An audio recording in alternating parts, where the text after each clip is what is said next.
বাংলাদেশের গণহত্যার প্রতিবাদে যে বিক্ষোভ মিছিল এবং মিছিলের শেষে যে এই সভা, প্রতিবাদ সভা, এই সভা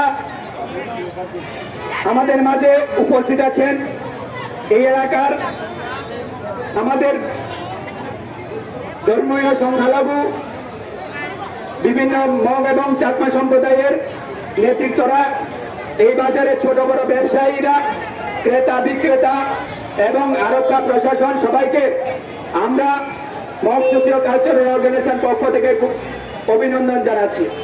তো বন্ধুরা, আপনারা সকলে অবগত আছেন যে বাংলাদেশে আমরা গত 5 তারিখের আগে আমরা দেখেছিলাম ওইখানে যেই কোঠা আন্দোলন শুরু হয়েছিল, সেই কোঠা আন্দোলনের মাধ্যমে আমরা কি দেখেছি, সেখানে একটা গণতান্ত্রিক পদ্ধতির মাধ্যমে নির্বাচিত সরকার সেই সরকারকে ফেলে দিয়ে একটা জামাত মদতপুষ্ট একটা সরকার, তত্ত্বাবধায়ক সরকার গঠন করেছিল। এই সরকার গঠন হওয়ার পর থেকে আমরা বাংলাদেশে কি দেখতে পাই, আমরা বাংলাদেশে দেখতে পাই যে প্রথমে হিন্দুদের উপর আক্রমণ, হিন্দুদের বাড়িঘর জ্বালিয়ে দেওয়া হয়েছে, মন্দির জ্বালিয়ে দেওয়া হচ্ছে। এরপরে গত কিছুদিন আগে থেকে পার্বত্য এলাকার যেখানে আমাদের মগ, চাকমা, ত্রিপুরী সম্প্রদায় যেখানে বসবাস পাহাড়ি অঞ্চলে, সেই অঞ্চলেও এই কোঠা আন্দোলন ছেড়ে এখন ধর্মীয় যারা সংখ্যালঘু তাদের উপর আক্রমণ শুরু করেছে। তো এখানে মধ্যে আমরা দেখেছি যে প্রথমে সেনাতে দিয়ে সেখানে আমাদের ধর্মীয় সংখ্যালঘু ভাইদেরকে গুলি করে হত্যা করা হচ্ছে, মায়েদেরকে দর্শন করা হচ্ছে।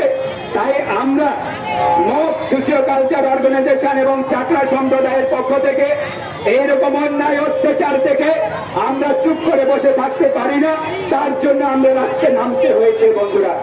আমরা আজকে হয়তো বা রাস্তা নেমেছি, যদি আগামী দিনে বাংলাদেশে যদি এইরকম ধর্মীয় সংখ্যালঘুদের উপর নির্যাতন বন্ধ না হয়, তাদের উপর বাড়িঘরে হামলা যদি বন্ধ না হয়, তাহলে আমরা এই রাজ্যে যারা ত্রিপুরা রাজ্যে যারা জনজাতিরা আছি, মগ সম্প্রদায়, চাকমা সম্প্রদায় এবং যে ধর্মীয় সংখ্যালঘুরা আছি, সবাই মিলে বাংলাদেশের যে সরকারের অন্যায় প্রতিবাদের বিরুদ্ধে আমরা তীব্র থেকে তীব্রতর আন্দোলনে যেতে বাধ্য হবে বন্ধুরা। কারণ আমরা দেখেছি যে বাংলাদেশ যেভাবে নির্যাতন শুরু করে দিয়েছে, সেই নির্যাতনকে আমরা দেখে চুপ বুঝে সহ্য করতে পারি না। কারণ আমরা দেখেছি যে বাংলাদেশে প্রথমে যে কোঠা আন্দোলন নিয়ে শুরু করে পরবর্তী সময়ে কি দেখলো, জামাত মদতপুষ্ট সরকার, সেই সরকার চাইছে বাংলাদেশে কোন হিন্দু, বুদ্ধিস্ট এবং খ্রিস্টানরা যাতে থাকতে না পারে, সম্পূর্ণ বাংলাদেশকে একটা ইসলামিক কান্ট্রি বানানোর জন্য তারা চাইছে বন্ধুরা। তার জন্য আমরা আজকে তীব্র প্রতিবাদ, এর প্রতিবাদে আমরা মিছিল সংগঠিত করেছি। আমরা জনমত গঠন করার জন্য আমরা চেষ্টা করছি। আমরা চাই এই যে জনগণ মানে আদিবাসীদের উপর যে নির্যাতন, সেই নির্যাতন বন্ধ হোক এবং বাংলাদেশে একটা সুস্থ সরকার গঠন হোক। তার জন্য আমরা বাংলাদেশের তত্ত্বাবধায়ক সরকারের কাছে আমরা অনুরোধ জানাচ্ছি বন্ধুরা। তাই